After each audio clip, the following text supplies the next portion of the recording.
Hello বন্ধুরা, career space YouTube চ্যানেলে আপনাদের সকলকে স্বাগত জানাই। আশা করি আপনারা সবাই ভালো আছেন। আজকে এই মুহূর্তে শিক্ষক নিয়োগ সংক্রান্ত যে সবচেয়ে গুরুত্বপূর্ণ আপডেট উঠে এসেছে, বিস্তারিত সেই সম্পর্কে আলোচনা করব। তাই ভিডিওটি অবশ্যই শেষ পর্যন্ত দেখবেন নিয়োগ সংক্রান্ত অনেক নতুন নতুন আপডেট পাওয়ার জন্য। বন্ধুরা, শিক্ষা সংক্রান্ত ও চাকরি সংক্রান্ত সমস্ত রকমের লেটেস্ট আপডেট আপনারা এই চ্যানেলে পাবেন। তাই চ্যানেলটি এখনই সাবস্ক্রাইব করে রাখবেন এবং পাশে থাকা বেল আইকনটিকে অবশ্যই প্রেস করে রাখবেন পরবর্তী সমস্ত রকম লেটেস্ট আপডেটগুলো সবার আগে পাওয়ার জন্য। প্রাথমিক শিক্ষক নিয়োগে বিরাট পর্যবেক্ষণ, কোন জেলায় কত শূন্যপদ, যোগ্যদের চাকরি দিতে পদক্ষেপ হাইকোর্টের। প্রাথমিকের শিক্ষক নিয়োগ সংক্রান্ত মামলা নিয়ে বড় খবর সামনে এলো। কোন জেলায় কত ফাঁকা পদ, যোগ্যদের চাকরি দেওয়ার জন্য বড় পদক্ষেপ কলকাতা হাইকোর্টের। টেট সংক্রান্ত একটি মামলায় উল্লেখযোগ্য পর্যবেক্ষণ করল কলকাতা হাইকোর্ট।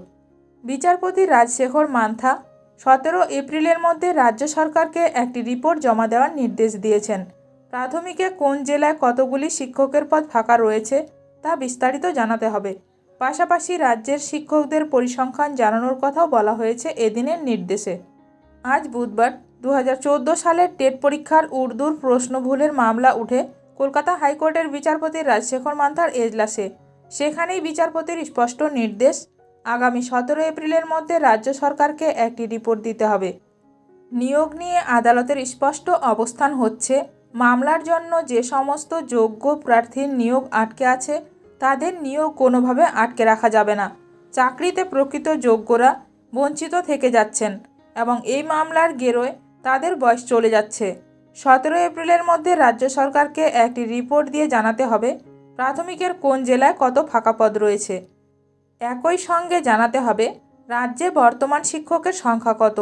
আদালত নির্দেশ জানিয়েছে, কোনো সুপার নিউমেরারি পোস্টের হিসাব এই তালিকায় আনা যাবে না।